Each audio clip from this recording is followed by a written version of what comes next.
मालेगाव शहरात काल market yard आवारात शासकीय शालेय पोषण आहाराचा तांदूळ काळ्या बाजारात विक्रीसाठी नेताना पकडण्यात आला। पोलिसांनी सुमारे 3,03,00,000 रुपयांचा मुद्देमालही जप्त केलाय। या प्रकरणी माजी नगरसेवक राजेश हिरामन गंगावणे राहणार वर्धमान नगर मालेगाव कॅम्प यांच्यासह बाजीराव नथुल लांडगे राणा शिपाई कॉलनी सोयगाव यांच्यावर कॅम्प पोलीस ठाण्यात गुन्हा रजिस्टर क्रमांक 51/2024 जीवनावश्यक वस्तू अधिनियम 1955 चे कलम 3 व 7 तसेच भारतीय दंडविधान कलम 34 प्रमाणे गुन्हा दाखल केला आहे।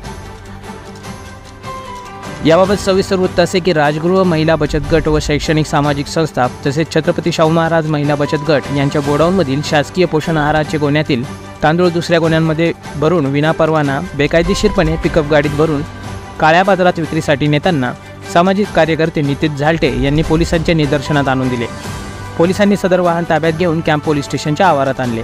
सदर ठिकाणी सहाय्यक पोलीस अधीक्षक कॅम्प उपविभाग सूरज गुंजाळ तसेच कॅम्प पोलीस ठाण्याचे सहाय्यक पोलीस निरीक्षक सोमनाथ दिवटे यांनी घटनास्थळी भेट दिली व या प्रकरणाचा पुढील तपास पोलीस उपनिरीक्षक SM कोळपकर करीत आहेत। या प्रकरणी सामाजिक कार्यकर्ते नितीन झालटे यांनी सदर प्रकरणी प्रतिक्रिया देताना अनेक खुलासे केले आहेत। बघूयात। आज दिनांक 8 रोजी राजगृह महिला बचत गट शैक्षणिक सामाजिक संस्था छत्रपती शाहू महाराज महिला बचत गट हे राजेश गंगावणे तसंच केशव गंगावणे यांची पत्नी माधुरी गंगावणे, लता दीपक सोनवणे हे त्या महिला बचत गटचे अध्यक्ष व सचिव आहेत। तसेच सुशीलाबाई हिरामन गंगावणे छत्रपती शाहू महाराज महिला बचत गट यांचे देखील ते अध्यक्ष आहेत। आज मिळालेल्या माहितीप्रमाणे माझा एक जवळील मित्र यांनी मला माहिती दिली तर राजेश गंगावणे यांच्या गोडाऊनवरून पिकअप गाडी, या गाडीमध्ये धान्य भरलेलं आहे। त्या गाडीमध्ये मोठ्या प्रमाणात तांदूळ होते। ते तांदूळ आज रोजी कॅम्प पोलीस स्टेशन या ठिकाणी देखील जमा केलेलं आहे। त्या गाडीमध्ये तांदूळ बघता मॅक्झिमम ड्रायव्हरची माहिती घेतली, त्या ड्रायव्हरने सांगितले की 65 ते 70 गुणी हा तांदूळ भरलेला आहे। ही गाडी जमा केली। जमा केल्यानंतर मार्केट यार्ड या ठिकाणी जमा केली जनावरांच्या बाजाराजवळ। त्या गाडी जमा झाल्यानंतर ॲडिशनल गुंजाळ साहेब यांनी देखील चांगली कारवाई केली। वेळेवर त्यांनी सगळे पोलीस कर्मचारी यांना पाठवून दिले। परंतु तहसीलदार साहेबांना माहिती दिली। तहसीलदार साहेबांनी या एका कर्मचाऱ्याला माझ्यासोबत देणार होते, परंतु तो कर्मचाऱ्याचा दवाखान्याचं काम असल्या कारणाने तो काही आला नाही। वेळ न जाता मी त्या ठिकाणी गेलो, गाडी वेळेवर थांबवली। थांबवल्यानंतर ड्रायव्हरनी कबुली जबाब दिला का हा तांदूळ विक्री करण्यासाठी राजेश गंगावणेंनी मला मार्केटमध्ये पाठवलेले होते। ड्रायव्हरचं नाव पोलीस तपासामध्ये त्यांनी घेणारच आहे। मी असं म्हणतो का हे जे 2 बचत गट आहेत या बचत गटांना मालेगाव शहरातील 10,000 विद्यार्थ्यांना अन्न पुरवण्याचं कामकाज, त्यांचं आरोग्य चांगलं राहण्याचं कामकाज ह्या महिला बचत गटांना दिलेलं आहे। हे लोक एक विद्यार्थी हा आपल्यासाठी या देशाच्या भविष्यासाठी खूप महत्त्वाचा आहे। यांचं नागरिकत्व आणि यांचं आरोग्य अतिशय धोक्यात आहे, कारण की हा असा चुकीचा माल हा व्यक्ती दुसऱ्या लोकांना, व्यापाऱ्यांना हाताशी धरून स्वतःचं पोट भरण्यासाठी गोर गरीब विद्यार्थ्यांचा, लहान लहान मुलांचा तोंडातला घास हा हिरावून नेत आहे।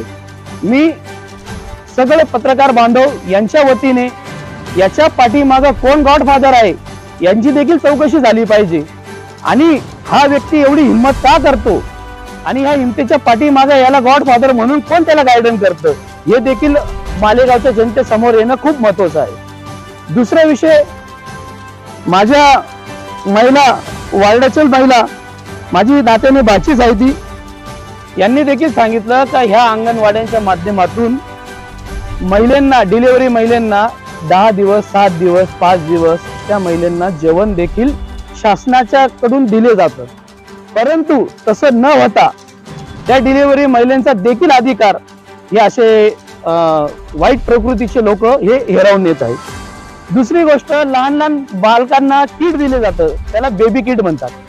ते बेबी किट देखील यांच्या घशामध्ये ते देखील शासनाचा निधी, शासनाचा पैसा जाऊ राहिला. मी सामाजिक कार्यकर्ता या नात्याने पत्रकारांच्या आपलं माध्यमातून मालेगावच्या जनतेला मी हा प्रश्न करू इच्छितो का हा व्यापारी आहे का, हा दलाल आहे का, हा चमचा आहे का, कोणाचा पाळलेला हा कुत्रा आहे, याला जाब कोणी विचारणार आहे का नाही विचारणार आहे. मी एक जागरूक कार्यकर्ता म्हणून माझ्या वार्डाचे 2-5 लोक घेऊन मी आज रोजी आपलं कॅम्प पोलीस स्टेशन या ठिकाणी ती गाडी देखील जमा केलेली आहे. मी माझा जबाब दिलेला आहे. या व्यक्तीला याचा काही राजकीय मोठा पाठबळ आहे, याच्या पाठीमागे कोण आहे. मी एक सुज्ञ नागरिक म्हणून तहसीलदार साहेबांना देखील कॉल केलेला आहे. मी FDO साहेबांना देखील कॉल केलेला आहे. त्याच्यानंतर मी पुरवठा DSO या अधिकाऱ्यांना देखील कॉल केलेला आहे.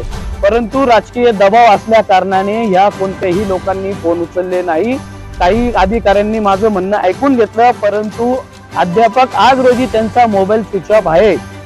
या अधिकाऱ्यांवर देखील दप्तरी कारवाई दिरंगाई अशी देखील मी कोर्टामध्ये जाऊन त्यांच्यावर गुन्हा दाखल करणार आहे. हे देखील त्या अधिकाऱ्यांनी लक्षात असू द्यावं.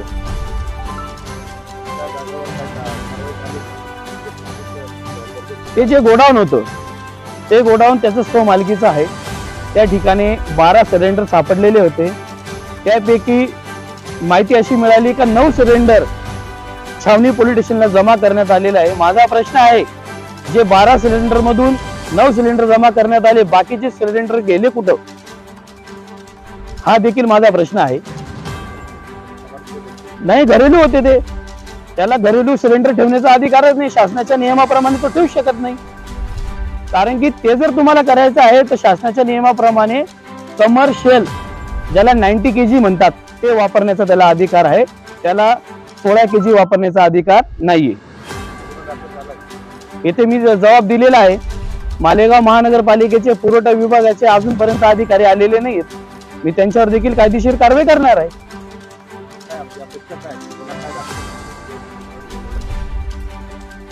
माझी एवढीच अपेक्षा आहे, जे लहान लहान मालेगाव तालुक्यातले बालक आहेत, ते मालेगावचे असो का अवघ्या महाराष्ट्राचे असो, कुठल्याही बालकावर असा अन्याय झाला नाही पाहिजे. त्यासाठीच मी आज रोजी उभा आहे.